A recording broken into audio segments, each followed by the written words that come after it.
Bisa Bu, silakan Bu. Ya. Shalom, saudara-saudari puji mata Tuhan. Selamat malam semua, baik yang ada di Zoom meeting atau di YouTube, baik yang menonton lewat Pinyo Manis atau WAFM. Pada kesempatan malam hari ini kita di sini akan mendapat pengajaran dari Bapak Gracia Pello dengan tema pernikahan dalam Kristen dan Islam. Kita akan membuka acara ini dengan puji-pujian dan doa dari Bu Linsy. Silakan Bu Linsy. Oke, sebentar ya. Ini nih akibatnya kalau bangun kesiangan, panik.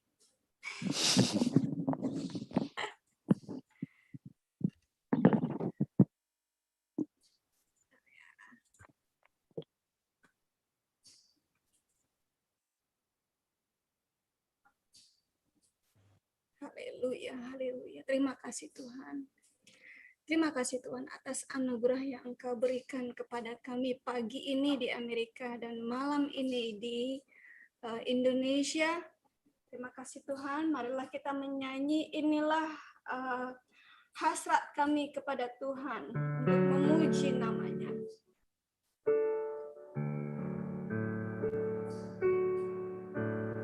This is my desire.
Terima kasih Tuhan atas pertemuan yang Engkau berikan kepada kami malam ini. Terima kasih Tuhan atas urapan yang Engkau berikan kepada guru kami yang akan mengajar mengenai pernikahan Tuhan, baik yang di dalam-Mu, dalam Kristus, maupun yang di luar sana Tuhan, di dalam Islam. Terima kasih Tuhan, kiranya Engkau berkati guru kami, berkati juga kawan-kawan kami yang mendengarkannya saat ini Tuhan. Dalam nama Yesus. Amin. Silakan Pak Gracia.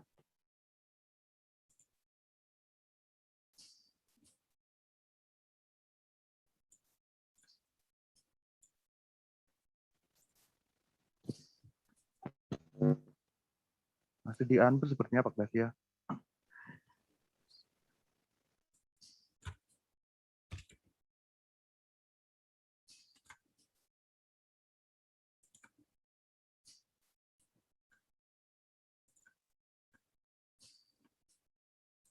Mic-nya belum dibuka Pak Gracia. Oh ya, PPT-nya udah dibuka. PPT-nya udah kelihatan? PPT-nya? Sudah Pak, sudah. Sudah Pak. Sudah. Oke. Shalom kawan-kawan. Malam hari ini saya akan membawakan materi di grupnya We Are For Murtadin. Saya akan mengajarkan tentang pernikahan dalam Islam dan dalam Kristen. Ini harus dipahami karena di saat ada orang non-Kristen menjadi orang Kristen, dia harus memahami dan belajar tentang budaya dan aturan-aturan di dalam agama Kristen. Dia harus meninggalkan budaya yang lama, kebudayaan yang lama, keyakinan yang lama, dan dia harus tahu tentang apa dan bagaimana pernikahan di dalam Alkitab. Pernikahan di dalam Kristen, semua orang sudah tahu bahwa kita monogami. Seorang laki-laki hanya boleh memiliki seorang istri, tidak boleh poligami, dan tidak boleh melakukan hal-hal selain berhubungan seks selain dengan istri. Ayatnya di dalam 1 Timotius 3 ayat 2. Karena itu penilik jemaat haruslah seorang yang tak bercacat, suami dari satu orang istri, dapat menahan diri, bijaksana, sopan, suka memberi tumpangan, cakap mengajar orang lain. Orang kan sering tanya, Pak ini kan hanya untuk penilik jemaat ayatnya, bukan untuk jemaat umum. Oh, tunggu dulu. Nanti ini belum selesai, nanti saya akan jelaskan ya. Konteks ayatnya memang untuk penilik jemaat. Di dalam kekristenan, penilik jemaat menjadi suri tauladan untuk diacu oleh semua jemaat. Penilik jemaat menjadi ini loh, seorang pemimpin rumah tangga yang baik harus mengacu kepada seorang penilik jemaat, orang yang tak bercacat celah, suami dari satu orang istri. Oleh karena itu, apa yang ditulis di dalam surat Timotius ini akhirnya menjadi aturan baku di dalam dunia kekristenan. Sedangkan di dalam Islam, kita tahu semua bahwa Islam mengizinkan poligami. Di dalam surat An-Nisa ketiga, dan jika kamu takut tidak akan dapat berlaku adil terhadap hak-hak perempuan yang yatim bila mana kamu mengawininya, maka kawinilah wanita-wanita yang lain yang kamu senangi 2, 3, atau 4. Jadi diizinkan menikah maksimum 4 kecuali Muhammad. Ini ayat untuk umat Islam, bukan untuk Nabi. Kemudian jika kamu tidak akan dapat berlaku adil, satu orang saja. Atau budak-budak yang kamu miliki, artinya dia kalau tidak bisa kawin 4 orang, dia boleh mengawini seorang perempuan sebagai istri atau menyetubui budak-budak. Yang demikian itu adalah lebih dekat kepada tidak berbuat aniaya. Ini aturan baku di dalam Islam. Muslim boleh menikahi wanita maksimum 4 kecuali Muhammad. Muhammad boleh menikahi berapapun wanita yang bisa dinikahi. Ini nanti mengenai pernikahan Muhammad ini materi sesi yang berikutnya ya, yang selain ini. Nah, sekarang kita lihat. Pak Gracia, bukankah di dalam perjanjian lama kan banyak sekali praktek poligami, Pak? Daud istrinya 8. Yerubbaal punya 70 anak laki-laki. Masa 70 anak laki-laki ini istrinya 1, Pak? Kucing aja enggak seperti ini loh, Pak. Kucing yang suka melahirkan anak, kelinci. Enggak sampai segini loh nanya, Pak. Ini kan bukti, indikasi bahwa Yerubbaal di dalam hakim-hakim ini punya banyak istri. Sampai dia punya 70 anak laki-laki. Laki-laki tok 70. Bagaimana dengan Yeftah? Dia punya 30 anak laki-laki, 30 anak perempuan. Apa dia hanya punya 1 istri nih, Pak? Ini kan pasti dia poligami, Pak.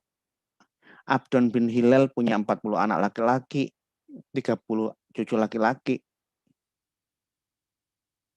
Benar, saudara. Poligami ada banyak. Tercatat, tertulis dalam perjanjian lama. Ini memang dipraktekkan dalam perjanjian lama. Tapi ayat untuk perintah, anjuran, legalisasi peresmian, pengesahan poligami, tidak akan pernah dijumpai satu ayat pun. Kalau Islam, anjuran poligaminya jelas. Ada ayatnya. Di Kristen, tidak ditemukan satu anjuran umum untuk umat boleh menikah lebih dari satu. Malah anjuran untuk monogami ada di dalam perjanjian lama. Coba kita buka Ulangan 17 ayat 14 nih, di layar kita bisa baca. Apabila engkau telah masuk ke negeri yang diberikan kepadamu oleh Tuhan Allahmu dan telah mendudukinya dan diam di sana, kemudian engkau berkata, aku mau mengangkat raja atasku seperti segala bangsa yang di sekelilingku. Ayat 15. Maka hanyalah raja yang dipilih Tuhan Allahmu yang harus kau angkat atasmu dari tengah-tengah saudaramu. Haruslah engkau mengangkat seorang raja atasmu. Raja harus dari orang Israel sendiri. Seorang asing yang bukan saudaramu tidak boleh kau angkat atasmu. Hanya janganlah ia memelihara banyak kuda. Dan janganlah ia mengembalikan bangsa ini ke Mesir untuk mendapat banyak kuda. Sebab Tuhan telah berfirman, janganlah sekali-kali kamu kembali melalui jalan ini lagi. Janganlah ia mempunyai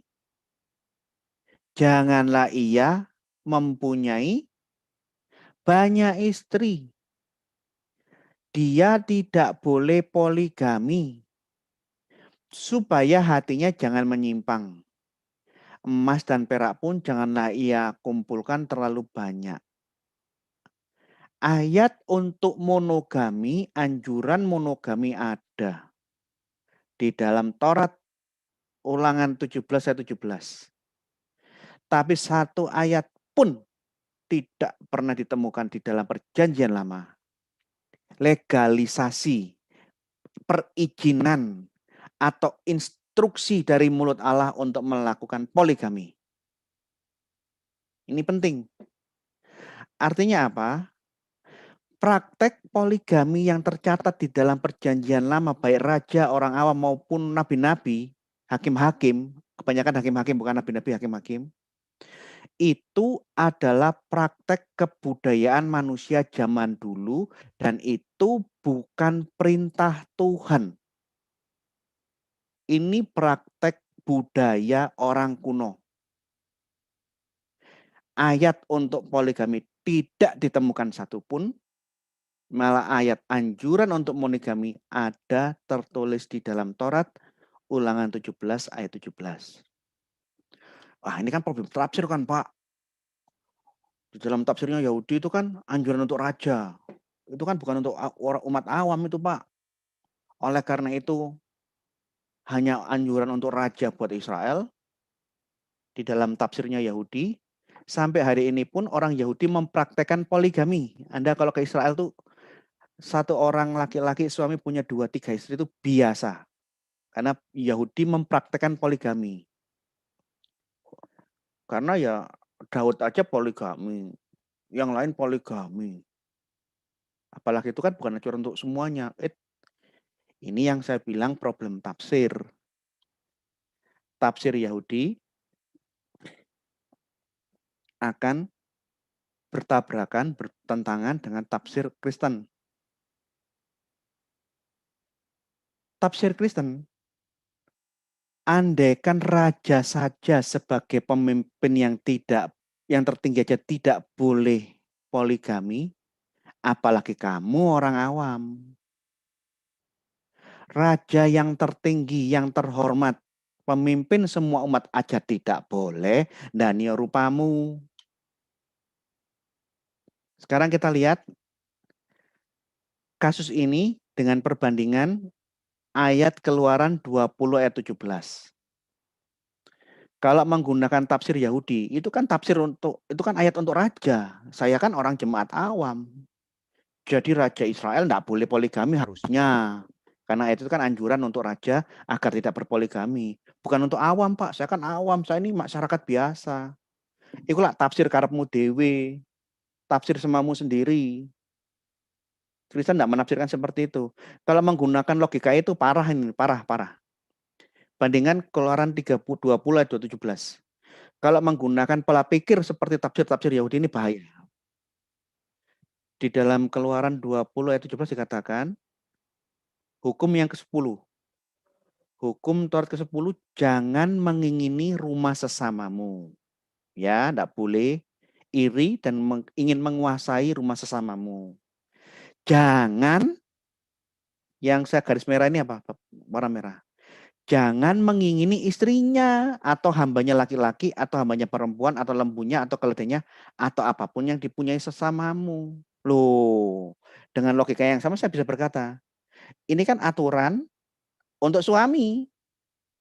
Tidak boleh mengingini istri sesamanya. Ini bukan aturan untuk istri. Saya kan perempuan, saya istri, saya punya pil itu boleh karena saya nggak melanggar. Ini ayatnya untuk suami, Pak, bukan untuk saya. Saya kan wanita. Suami saya yang nggak boleh mengingini istri tetangganya, istri temannya. Nah, saya kan istri. Kan ayatnya bukan untuk istri, untuk suami itu. Kacau kalau kita menggunakan logika yang dimainkan oleh orang-orang Yahudi, kacau. Oleh karena itu, mengenai poligami di dalam Perjanjian Lama, orang Kristen menolak tafsir Yahudi yang semacam itu. Jadi anjuran kembali ke poligami, ke monogami di dalam surat Timotius itu untuk mengembalikan apa yang Allah inginkan di dalam Ulangan 17 ayat 17. Tuhan hanya membuat satu Adam dan satu Hawa. Bukan satu Adam, satu Hawa, satu Hiwi, satu Huwu, enggak. Satu laki-laki dengan satu perempuan. Dan praktek monogami ini terjadi bergenerasi. Hanya ke generasi keberapa ya?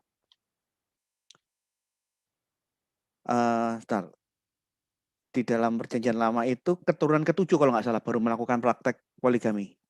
Jadi Hawa dan anak cucunya, buyutnya semua monogami. Poligami itu hanya praktek budaya kuno yang meniru budaya-budaya di luar Israel. Bukan perintah Allah. Tidak ada perintah Allah. Dan pembenaran untuk melakukan poligami di Yahudi itu karena problem tafsir. Jadi Perjanjian Baru menegaskan ulang bahwa pernikahan yang seharusnya itu satu orang suami menikahi satu orang istri dan harus setia sampai maut memisahkan mereka. Sebagaimana raja saja tidak boleh berpoligami, apalagi umat awam, termasuk pemimpin umat aja tidak boleh, apalagi kita jemaat yang digembalakan, yang digembalakan lah kira-kira begitu. Ada pembalikan, bukan perubahan, pengembalian pola dari monogami, terus karena kelemahan daging manusia menjadi poligami, dikembalikan lagi di dalam Perjanjian Baru untuk kembali ke monogami. Ada ayat di dalam Perjanjian di dalam Perjanjian Lama, saya cari dulu ya, sebentar.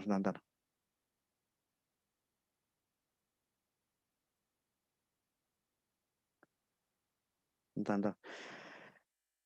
Praktek poligami baru terjadi di dalam Kejadian 4 ayat 19. Anda catat ya, saya lupa memasukkan, tapi tiba-tiba di dalam materi ini saya ingat. Lamek ini generasi yang kesekian. Dia jauh di bawahnya dari Adam. Dia jauh. Nih, Kain bersetubuh dengan istrinya, lahir Henok. Henok lahir Irad. Irad memperanakan Mehujael. Mehujael memperanakan Metusalah. Metusalah memperanakan Lamek. Lamek mengambil istri 2 orang. Jadi itu keturunan yang kesekian dari Adam baru melakukan poligami, itu pun 2. Sebelumnya tidak tercatat. Poligami baru terjadi di zamannya Lamek. Ayatnya udah jelas tadi. Tapi masalahnya, ini bukan An-Nisa 3, ini An-Nisa 24. Selain umat muslim boleh memiliki istri maksimum 4 kecuali Muhammad, dia diizinkan untuk menyetubui selain istri. Tetapi yang disetubui ini tidak dianggap dosa jika orang-orang muslim yang sudah punya banyak istri itu bersetubuh dengan budak-budak yang dia miliki. Atau wanita-wanita tawanan perang. Milkul yamin. Milik yang direbut dengan tangan kanan. Budak yang direbut dengan tangan kanannya milkul yamin, dia boleh disetubui tanpa dinikahi, tanpa diperistri, tanpa ada akad nikah. Karena di dalam hukum Islam, budak-budak yang, misalnya saya ini orang muslim, budak-budak wanita, seberapa banyak budak yang saya miliki, itu hak milik. Itu properti saya. Saya tidak perlu izin kalau saya ingin menyetubui dia. Tidak perlu pernikahan. Bahkan dia bisa saya jual belikan kalau saya memang perlu uang. Saya udah setubui dia, saya suruh dia kerja, saya jual ke orang, bisa saya terima uang. Andai kata saya mau mendapat keuntungan, budak saya sewakan ke orang lain untuk misalnya berkebun, bersih-bersih rumah. Upah budak itu bukan milik budak, tapi akan menjadi milik saya. Ini aturan di dalam Islam. Di dalam surah An-Nisa 24, surah Al-Mu'minun, ada beberapa ayat yang menegaskan masalah ini. Ini tadi sudah An-Nisa, surah An-Nisa 3. Nah, sekarang kita lihat surah An-Nisa 24. Ini bukti bahwa Allah mengizinkan umat muslim bersenggama dengan istri-istri yang sah. Plus boleh berhubungan seks dengan budak-budak yang dimiliki termasuk wanita-wanita tawanan perang yang diambil dengan tangan kanan, milkul yamin. Di dalam muslim, di dalam hukum Islam, perempuan-perempuan yang ketangkap di medan perang itu bukan korban perang yang harus dilindungi seperti hukum perang zaman sekarang. Dalam fikih Islam, kalau ada perempuan-perempuan yang terjebak di medan perang terus ketangkap, kalau ketangkapnya sama orang muslim, ya wis dianggap menjadi budak dan hukum Islam lah yang diterapkan. Nih, firman Allah Subhanahu wa taala, dan diharamkan juga kalian mengawini wanita yang bersuami. Tidak boleh ya. Tidak boleh kalau ada perempuan punya suami, sudah bersuami, dikawini, disetubui. Kecuali budak-budak yang kalian miliki. Dilarang minum kecuali kopi. Nah, ini kopi nih ya. Dilarang Pak Gracia, dilarang minum kecuali kopi. Ya, ini kopi Pak Gracia ya, boleh saya minum. Kan gitu kan? Paham? Kalau perempuan udah punya suami, jangan dikawini, jangan disetubui. Kecuali itu budak yang kamu punya. Ngerti? Ngerti maksudnya? Ini tafsirnya Ibnu Katsir. Diharamkan atas kalian mengawini wanita yang telah terpelihara kehormatannya, yang telah bersuami, kecuali budak-budak yang kalian miliki melalui tawanan perang. Dihalalkan, diizinkan bagi kalian, halal sah tidak berdosa, menyetubui mereka, bersenggama dengan para tawanan perang, bila para tawanan perempuan itu, para wanita tawanan perempuan itu, terlebih dahulu kalian mengistibrakkan, diberi kesempatan, ditunggu supaya dia menstruasi apa tidak. Kalau dia menstruasi, alhamdulillah, artinya rahimnya tidak ada kehamilan. Boleh saya setubui. Tapi kalau ditunggu-tunggu tidak ada menstruasi, wah, tidak boleh disetubui karena di dalam rahimnya sudah ada benih dari orang lain. Itu yang maksudnya mengistibrakan itu menunggu sampai haid, menunggu rahimnya bersih. Karena sesungguhnya ayat ini, ayat yang mengizinkan persetubuhan dengan budak-budak diturunkan oleh Allah berkenaan dengan hal tersebut. Jadi saudara-saudara, tolong biasakan beli, keluar masuk toko-toko buku muslim lah. Nih, beli tafsir-tafsirnya Al-Quran. Supaya Anda baca-baca, supaya punya pemahaman yang benar terhadap Islam. Jangan memfitnah. Jangan salah paham atau mencaci maki muslim, jangan. Kita beli tafsir supaya kalau kita ngomong tentang hukum-hukum Islam, tentang ayat-ayat Islam itu sesuai dengan makna yang seharusnya. Kelanjutannya Ibnu Katsir nih tertulis ini. Imam Ahmad mengatakan, telah menceritakan kepada kami Abdur Razak, telah menceritakan kepada kami Sofyan As-Sauri, dari Utsman Al-Bati, dari Abul Khalil, dari Abu Sa'id Al-Khudri, yang menceritakan, kami pernah memperoleh tawanan perang dari tawanan perang Autas. Jadi orang muslim pernah berperang dengan suku Bani Autas. Dia dapat tawanan perang. Sedangkan mereka, tawanan-tawanan itu, wanita-wanita itu, sudah punya suami. Maka kami tidak suka, tidak mau menggauli mereka, risih karena mereka sudah punya suami. Suaminya lari dari medan perang, istrinya ketangkep, kira-kira begitu loh. Lalu kami bertanya kepada Nabi Shallallahu Alaihi Wasallam, karena mereka punya banyak tawanan, tanya sama Muhammad, gimana nih, ada banyak wanita tapi mereka punya suami semua. Dan turunlah firman-Nya, haram, haram, ingat baik-baik, itu haram. Jika kalian mengawini wanita yang sudah bersuami, itu haram, ingat baik-baik ya, haram. Ya. Ingat, kecuali ya, enak ini. Wis angel iki, angel. Haram ya, haram. Kalau sudah bersuami haram. Kecuali budak-budak yang kalian miliki. Kemudian Ibnu Katsir menjelaskan, maka kami menghalalkan farji mereka.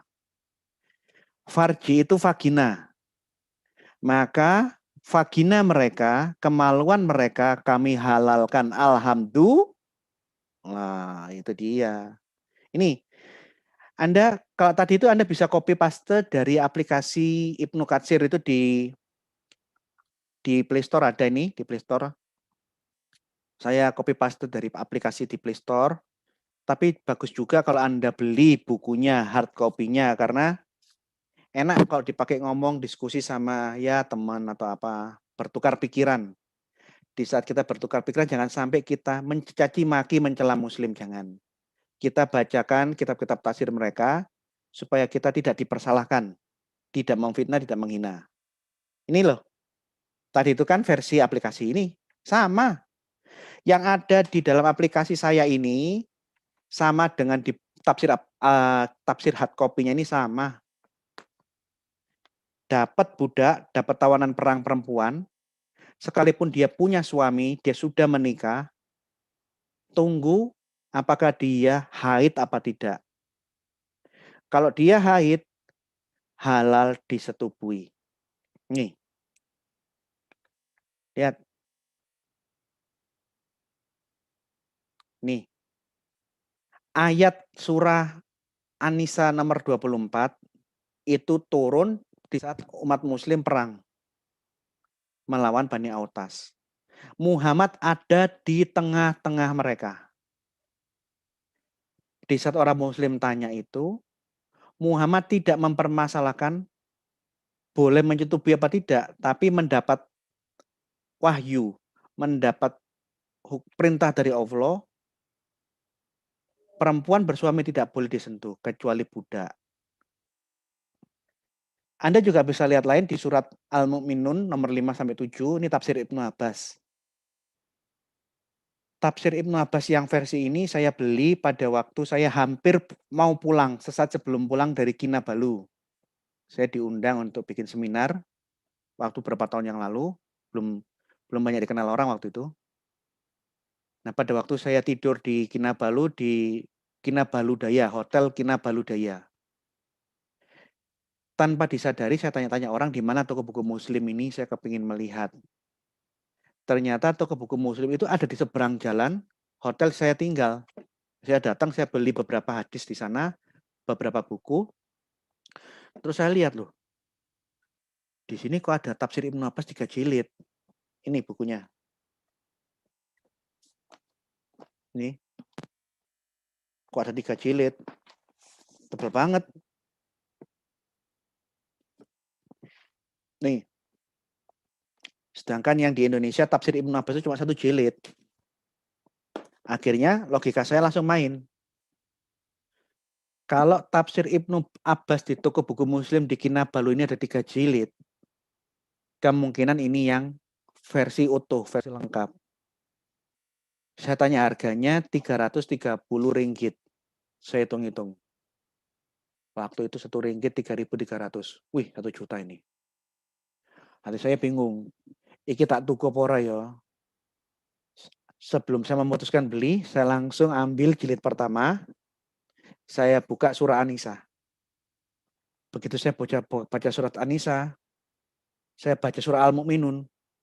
Langsung saya tidak pakai tawar-menawar, saya beli tafsir ini. Sekalipun ya di zaman itu berapa tahun yang lalu itu 1 juta, 3 jilid itu 1 jutaan. Nih lihat nih. Karena di dalam versi yang ini Ibnu Abbas yang lengkap ini yang saya beli di Malaysia, wah, ternyata benar dugaan saya ini. Asbabul nusul, sebab turunnya, asal usul konteks kapan ayat ini turun. Surah An-Nisa 24, ini bunyinya tafsir Ibnu Abbas. Imam Muslim, Sahih Muslim, Abu Dawud, Sunan Abu Dawud, At-Tirmizi, An-Nasai, ini hadis-hadis, periwayat hadis-hadis, meriwayatkan dari Abu Sa'id Al-Khudri. Ia berkata, kami menyandera tawanan-tawanan wanita dari suku Autas yang telah bersuami. Kami merasa enggan untuk menyetubui mereka karena mereka telah bersuami, sungkan. Sebagai orang yang dulu saya orang jahiliyah, masih baru jadi Islam. Orang kalau sudah punya suami itu masih disenggamai, ada rasa risih. Kemudian kami bertanya kepada Nabi Muhammad SAW dalam masalah ini. Maka Allah menurunkan ayat. Dan diharamkan juga kamu mengawini wanita yang bersuami, kecuali budak-budak yang kamu miliki. Maka kami pun diperbolehkan menikmati tubuh mereka dengan ayat ini. Alhamdulillah. Begitu saya baca tafsirnya surah An-Nisa 24, versinya seperti ini. Langsung saya gak mikir-mikir, duit kuntai akeh tuku buku ning Malaysia olah rugi lek aku dapat dokumen yang asli, saya beli. At-Tabrani, ini hadis yang lain. Ini imam-imam hadis ya, Imam Muslim, Abu Dawud, Tirmizi, An-Nasai, itu imam-imam hadis. At-Tabrani juga imam hadis. Meriwayatkan dari Ibnu Abbas, dia berkata, ayat ini diturunkan pada perang Hunain. Jadi ayat ini turun 2 kali, di perang Autas dan perang melawan Bani Hunain. Ketika Allah menentukan kemenangan kaum muslimin pada perang Hunain, mereka pun memperoleh tawanan-tawanan wanita ahli kitab. Mereka dapat tawanan mendapatkan perempuan-perempuan tawanan perang, orang-orang Kristen atau orang-orang Yahudi ahli kitab. Namun setiap kali bala tentara muslim, laskar-laskar muslim, pasukan muslim hendak menyetubui tawanan-tawanan wanita, tawanan itu disetubui. Mereka berkata, maaf, saya sudah punya suami loh. Masa punya suami kok ditidurin? Gimana sih lo? Akhirnya orang muslim bingung. Wah, sudah punya suami. Sungguh kamu punya suami? Nggak bohong. Iya, saya punya, saya punya anak 2. Kemudian para sahabat pun bertanya kepada Nabi Shallallahu Alaihi Wasallam mengenai hal ini. Maka turunlah ayat tersebut. Ini surah Al-Mu'minun, ini surah An-Nisa ya, 24. Ini tafsir Ibnu Abbas untuk surah Al-Mu'minun, surah ke-23, ayat 5 sampai 7. Nih. Dan orang-orang yang menjaga kemaluannya, kita harus menjaga kemaluannya. Kecuali terhadap istri-istri mereka. Kalau istri, ya enggak usah sungkan-sungkan lah. Ngapain kita harus menjaga kemaluan kita terhadap istri-istri, bentuk jamak. Atau lah, kan ada ataunya lagi kan. Jadi kemaluan itu tidak perlu dijaga kalau untuk istri atau budak yang mereka miliki. Maka sesungguhnya mereka dalam hal ini tidak tercela. Itu benar. Itu mantap. Terbaik. Orang-orang Malaysia kan terbaik. Mantul, mantap itu kalau di Indonesia. Malaysia terbaik gitu loh. Barang siapa mencari yang selain itu yang melampaui batas. Ini loh. Penjelasannya, dan orang-orang di baris yang kedua, dan orang-orang mengeluarkan zakat dan menjaga kemaluannya, memelihara kemaluannya dari persetubuhan yang diharamkan. Kecuali terhadap istri-istri mereka. Kecuali terhadap istri-istri mereka maksimal 4 orang, tidak boleh lebih. Atau menyetubui budak-budak yang mereka miliki. Yakni hamba-hamba sahaya, budak ini slave. Kalau budak dalam bahasa Malaysia itu artinya anak kecil, bukan. Woman slave. Berapa banyak woman slave yang kita miliki, boleh ditumpai, boleh disetubui. Tanpa ada batasan jumlahnya. Kamu punya berapa budak perempuan, sak sukamu, semuanya boleh kamu setubui. Dan itu tidak tercela. Nah, ini loh. Karena apa yang mereka lakukan itu, persetubuhan dengan sekian banyak budak di luar pernikahan, di luar istri-istri, itu halalan thayyiban. Barang siapa mencari di balik itu, udah diizinkan bersenggama, menyetubui 4 istri.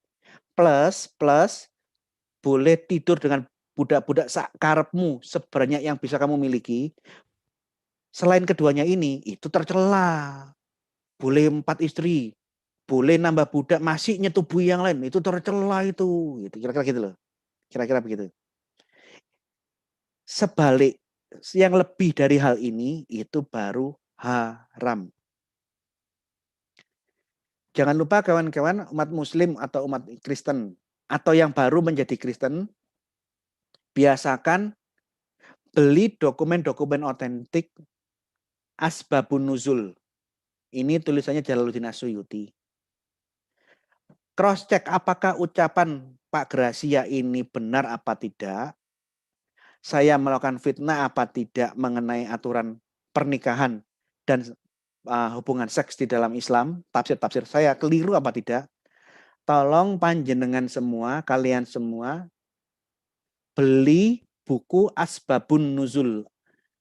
Sebab-sebab konteks turunnya ayat-ayat Al-Quran. Periksa sendiri dengan mata kalian. Ya, biasakan mengumpulkan dokumen, dan di saat kita berdiskusi, jangan menafsirkan menurut otak kita. Jangan, tidak boleh. Itu berbahaya. Kalau kita berdiskusi lintas agama, kita nafsirkan ayat muslim sakarep-karepe dhewe, aduh jangan bahaya. Biasakan kita berbicara jujur, kita membacakan, mengikuti apa tafsir Islam, tafsir Quran. Jangan menggunakan otak kita sendiri, itu berbahaya saudara. Dalam dunia apologetika, apalagi hukum di negara ini itu berbahaya. Apa yang tadi saya bacakan ini dibenarkan oleh berbagai hadis. Ya. Tadi Ibnu Katsir mengatakan yang seperti itu diriwayatkan dalam hadisnya Imam Turmuzi. Dari Ahmad Ibnu Mani, dari Hashim, Imam Nasai, Imam hadis lagi meriwayatkan melalui hadis Sufyan As-Sauri, Syu'bal, Ibnu Hajjaj. Ketiga-tiganya menerima hadis ini dari Utsman Al-Bati. Ibnu Majah, Sunan Ibnu Majah. Imam Ibnu Majah ini imam hadis lagi. Saya punya semua. Semua nama-nama imam-imam hadis bukunya saya punya. Meriwayatkan melalui hadis Ash'as Ibnu Siwar dari Utsman Al-Bati. Hadis Sahih Imam Muslim saya punya, meriwayatkan dalam kitab sahihnya melalui hadis Subha dari Qatadah. Utsman Al-Bati dan Qatadah menerima hadis ini dari Abu Khalil Saleh Ibnu Abu Maryam dari Abu Sa'id Al-Khudri. Saya punya, tapi untuk mengenai kajian hadis itu nanti seri berikutnya ya, karena seminar ini akan berseri-seri untuk mengenai pernikahan dan seks dalam Islam dan Kristen, ini akan berseri-seri. Selain Anda memiliki tafsir Ibnu Abbas, nih,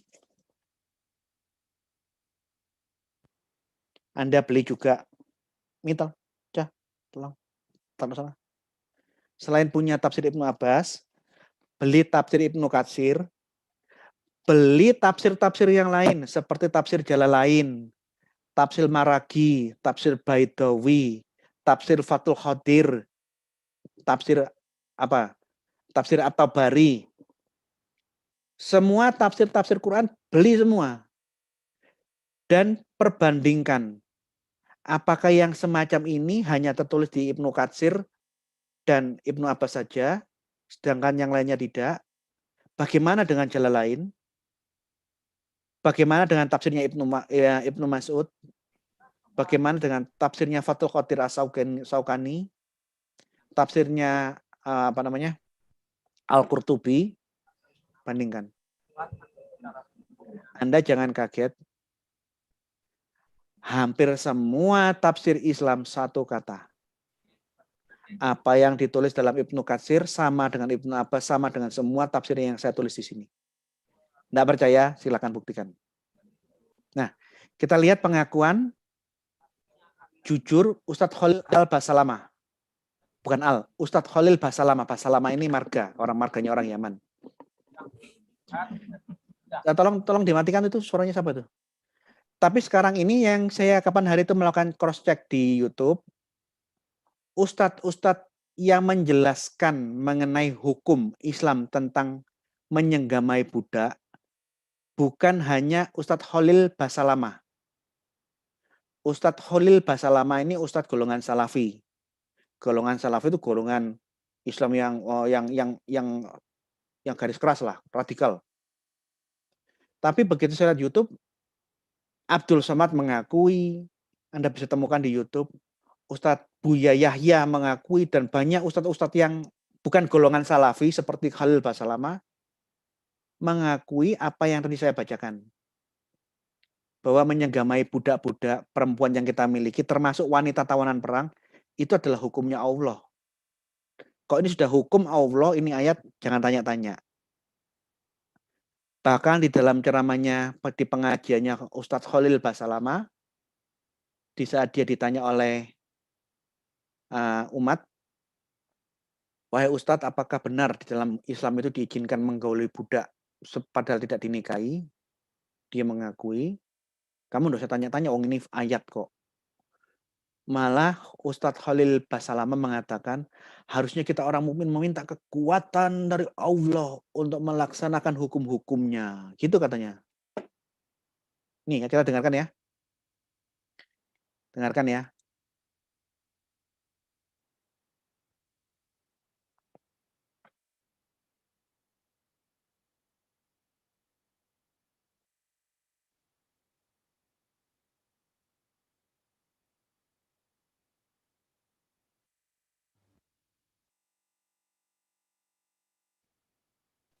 Belum terdengar Pak Gracia. Oke. Ya? Oh, belum nggak dengar ya? terdengar, belum terdengar. Belum di-share sound kayaknya. Oh, tunggu saya matikan dulu. Saya ulang ya, share screen. Saya share, nggak kedengaran suaranya ya. Sorry.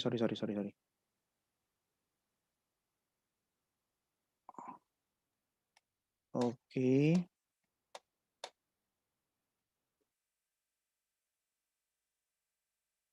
Ini udah kedengaran suaranya nggak ya? Udah kedengaran nggak? Sudah, sip. Oke, Sudah, dengerin ya. Maaf.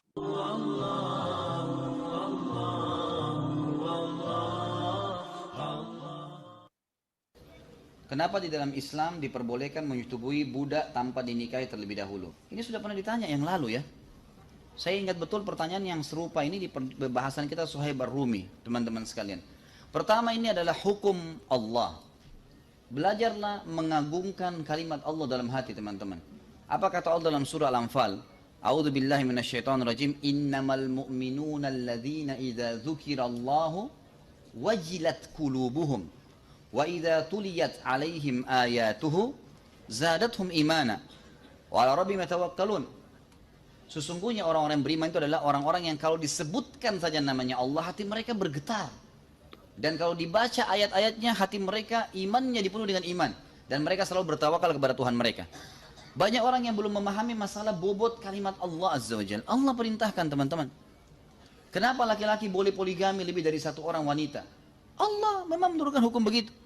Kenapa sholat asar 4 rakaat, duhur 4 rakaat? Dua-duanya waktu berdekatan. Kenapa? Kalau orang suka protes, kenapa kita nggak jadikan saja jam 2? Allahnya satu kali aja 4 rakaat. Kenapa harus dua-dua? Loh, Allah maunya begitu. Itu dulu yang pertama. Allah mengatakan dalam Al-Quran memuji sifat para sahabat. A'udzubillahi minasyaitonirrajim. Maka nali mu'minin wala mu'minatin idza qadallahu wa rasuluhu amran an yakuna lahumul khiyaratu min amrihim. Tidak layak bagi laki-laki mukmin dan perempuan mukminah yang kalau Allah dan Rasulnya sudah menentukan sebuah hukum, mereka masih punya pilihan lain. Atau tanya, kenapa ya, kenapa ya, kenapa ya. Ini sampai kapan mau tanya kenapa ya? Ini harus difahamin dulu nih. Orang mukmin adalah orang yang menerima hukum Allah. Dia suka atau tidak suka dulu. Kalau dia terima, Allah akan lapangkan dadanya untuk bisa mengamalkan.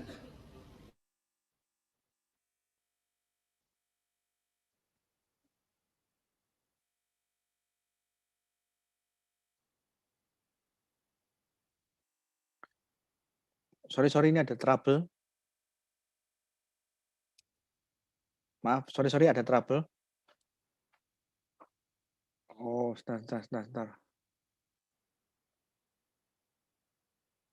Ya, tadi kita sudah dengar kan bagaimana penjelasan secara jujur Ustadz Khalid Basalamah mengatakan dengan jujur apa adanya. Antaranya.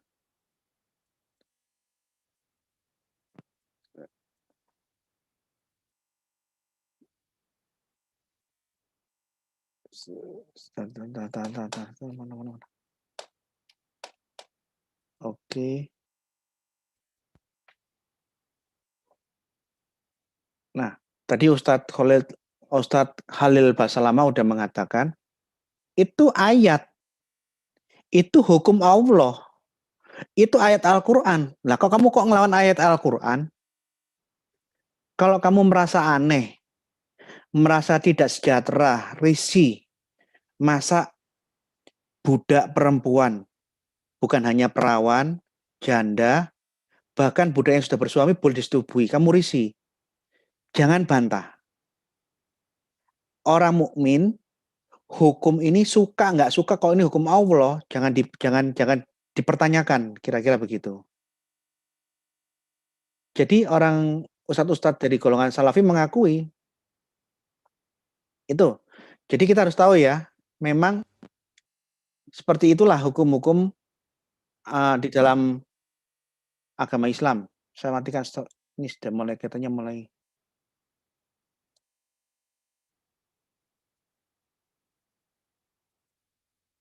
Nah, ya, itulah aturan hukum di dalam Quran dan hadis. Kita bisa lihat di tafsir. Kalau punya uang lebih beli asbabun nuzul, silakan cross check, termasuk fikih. Tapi ingat ya, kita hanya belajar tentang aturan agama lain. Apakah itu baik dan benar? Ya tentu saja itu baik dan benar menurut umat Islam. Bahkan apa yang barusan kita baca ini benar-benar dilakukan dan diterapkan oleh ISIS, Al-Qaeda, Taliban, Boko Haram, ya pejuang-pejuang muslim. Setiap kali mereka mendapat perempuan yang ketangkap di medan perang, mereka jadikan budak seks. Dan mereka melakukan itu tidak merasa berdosa karena itu hukum Allah menurut umat Islam. Ini dilaksanakan sampai hari ini. Tentang pemerkosaan perempuan-perempuan Yazidi, perempuan-perempuan Kristen di Syria atau Irak, Anda bisa lihat banyak sekali filmnya di YouTube. Kita menyaksikan sesi malam hari ini untuk saling memahami, jangan sampai kita memfitnah atau salah paham terhadap Islam.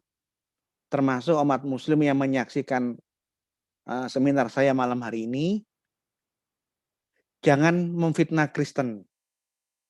Memang poligami ada. Tapi itu praktek orang kuno, bukan perintah Alkitab. Ayat poligami tidak ada, malah ayat monogami di Perjanjian Lama itu ada. Untuk saling memahami ya. Aturan pernikahan dan seks di dalam kekristenan ya mau nggak mau mengacu kepada Alkitab dan tidak mengacu kepada Quran, tafsir, dan hadis. Apa yang Allah atur, bagaimana norma-norma moralitas tentang seks dan pernikahan yang Tuhan atur dalam Alkitab itu baik menurut agama Kristen. Belum tentu baik menurut yang lain. Sama seperti tadi, ayat-ayat tadi itu baik menurut Islam, mungkin itu hukum Allah kok. Tapi belum tentu baik menurut saya karena saya orang Kristen. Saya ini Kristen, saya tidak percaya Muhammad. Saya tidak percaya Quran, saya tidak percaya hadis. Saya orang Kristen, saya Kristen. Saya mengikuti Alkitab. Di dalam Kristen, hubungan seks boleh hanya dengan istri. Kalau Islam beda. Istri boleh ada maksimal